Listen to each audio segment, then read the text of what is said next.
Hello there, my friends. Looks like we've made it to Friday once again. It is absolutely stunning day here in South Alabama. A little bit chilly. I think I'm in the upper 50s today. We were freezing last night, but like I've mentioned a number of times on here, I sleep my best when it is cold weather. I'm piled under blankets and covers, actually a comforter and a quilt. But anyhow, today I want to talk about stop resisting what is and about surrender. I was doing a little bit of reading yesterday. Yeah, we're off the topic of food today to finish the week.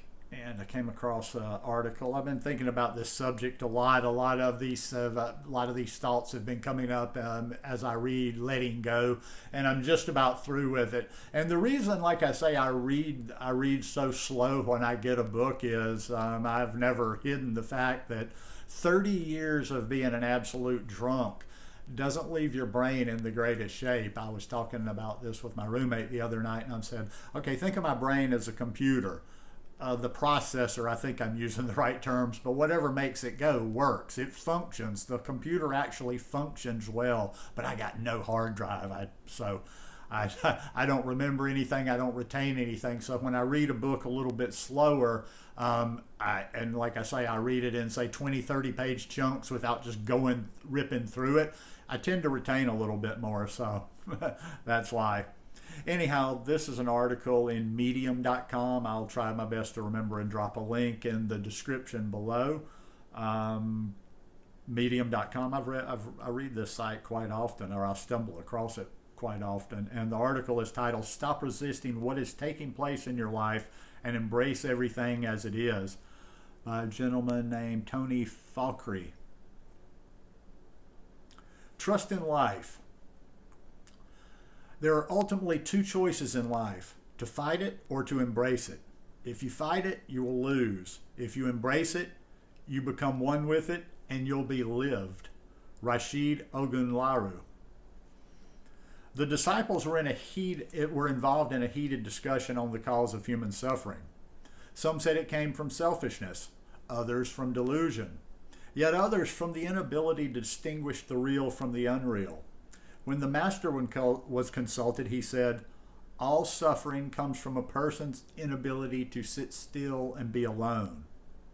There's great truth that being alone in silence is a worthwhile antidote to overcome the weight of human suffering. We languish in sorrow because outside events unsettle our sense of stability. When intense or negative emotions arise, there's a heightened tendency to escape them. This could be attributed to the view that negative emotions should be tossed aside and not confronted. The nature of reality is filled with pain and suffering. Interspersed are moments of joy and happiness to the degree that no untoward condition is permanent. It is how we respond to the difficult times that points the way to our personal growth. Let's read that paragraph one more time. That one really kind of stuck with me. The nature of reality is filled with pain and suffering. That's just part of life, part of our everyday reality.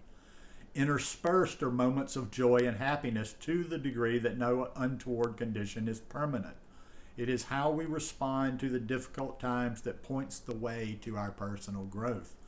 It's those difficult times. It really is. It's things that are uncomfortable do make us grow. Things that are uncomfortable have value, although we resist them and they make us bristle at the time.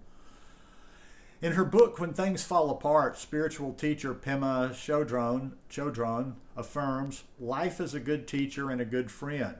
Things are always in transition, if we could only realize it. Things are always in transition, if only we could realize it. We accept life's unfolding events by allowing experiences to move through us with unreserved patience. The moment you resist pain, it pushes against you with an overpowering force until you concede. And I've found that out. I don't really deal with pain, but with this kind of issue I have in my rib cage, chondrocostal junction syndrome, I get real stiff at times. And I've gotten a little bit better dealing with it just by not resisting it, and not every time I feel something like freaking out or whatever. And like a lot of times I just kind of breathe into it, you accept it, and really that's all you can really do. Your darkest hour, however frightening, can never extinguish the illuminating radiance of your being. Consider it to dimming the lights inside your home to impose darkness while it's still daylight outside. Even through concealed curtains, the light still penetrates the dark.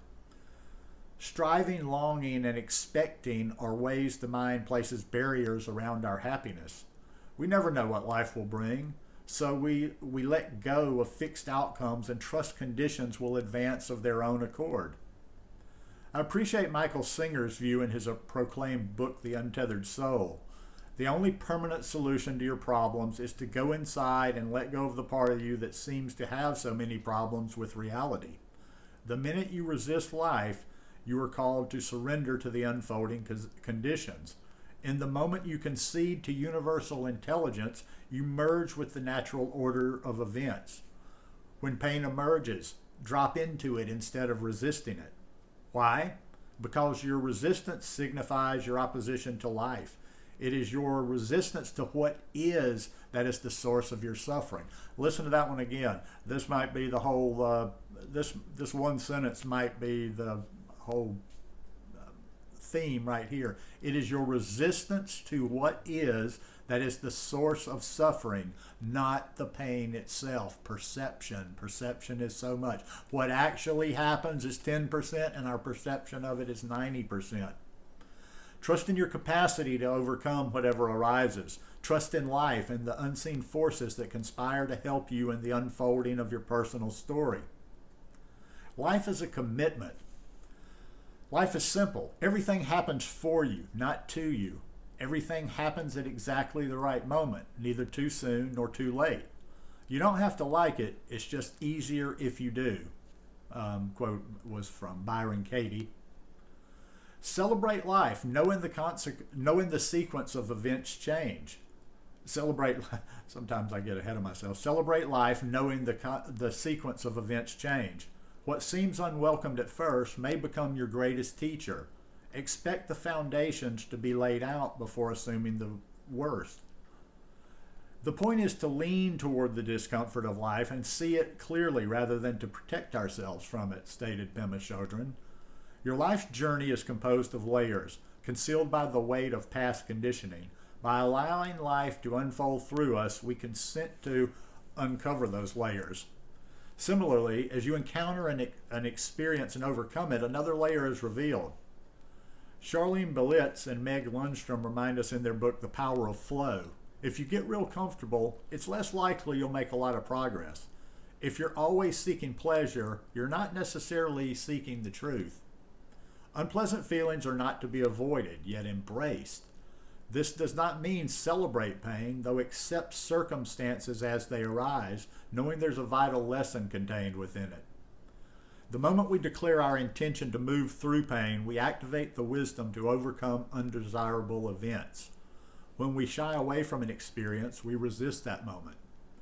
As you know, that which you resist intensifies until you are called to face the truth amidst untenable circumstances.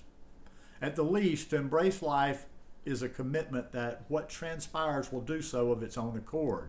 We have two choices: resist what emerges or accept it with trusted humility. What appears threatening at first is identical to thunder on a sultry night, loud and confronting, yet leads the way for the looming rain. There's a reassuring quality in the wake of every experience. Even in the ravages of a natural disaster, the human spirit cannot be overshadowed. To rebuild one's life with stronger foundations is testament to our grounding legacy to survive any untoward condition. Psychotherapist and teacher David Riccio affirms, "We worry because we do not trust ourselves to handle what happens to us. We worry because we do not trust that the way the chips fall will work out for the best. Yet everything works out for the best if we get out of our way and embrace all that is." Life is a self-organizing system, functioning irrespective of our resistance to it. This same force responsible for creating the cosmos has a good handle on the organization of the universe, given its 14 billion year history. It was the transformational author and critical thinker Werner Erhard who taught, "Life will resolve itself in the process of life itself." There is little for us to do other than stay attentive to the outcome. To embrace all that is, we must expand our notion of suffering to correspond with the natural order of events. By spending quiet time in reflection every so often, we quiet the mind to allow the voice of reason to emerge through the stillness of life. And that's where, like everything I read, my practices, whatever, it all comes back to spending quiet time in reflection, going back to the breath, meditation. Coming up on 500 days here, but yeah, just resisting. This is one of the toughest lessons for me, and I catch myself all the time, even though I'm aware of it, fighting against it. It's probably a reason I think I've mentioned before that I say the Serenity Prayer almost every day of my life. I know I haven't ever been in a 12-step. I just find the Serenity Prayer to be very comforting, and I find it to be very practical. God grant me the serenity to accept the things I cannot change, courage to change the things I can, and the wisdom to know the difference. It all kind of ties back together.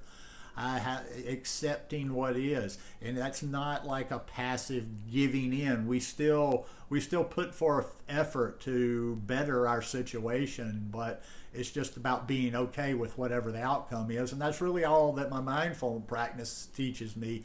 Is not necessarily labeling something as good or bad, and we shoot for the best outcome in whatever we do, but the real work is in being okay with whatever the outcome is, because that is just what it is. It's the reality that's in front of us, and we're just never going to get anywhere by going against fighting reality. So anyhow, hope you guys enjoyed this Friday reading. Have a great weekend. Maybe I'll come to you over the weekend. Maybe not. Maybe it'll be Monday. But I'll see you here again real soon. Peace.